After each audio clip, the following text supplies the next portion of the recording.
Welcome back. If you're getting too many alerts from Instagram about first posts and stories, there's a quick way to turn them off right from your PC.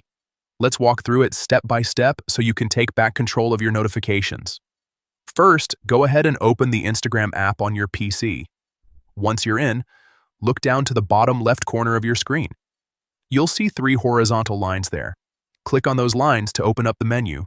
From the menu, find and click on Settings. This will take you to all the options where you can customize your Instagram experience. Next, head over to the Notifications section. Inside there, you'll see different types of notification controls.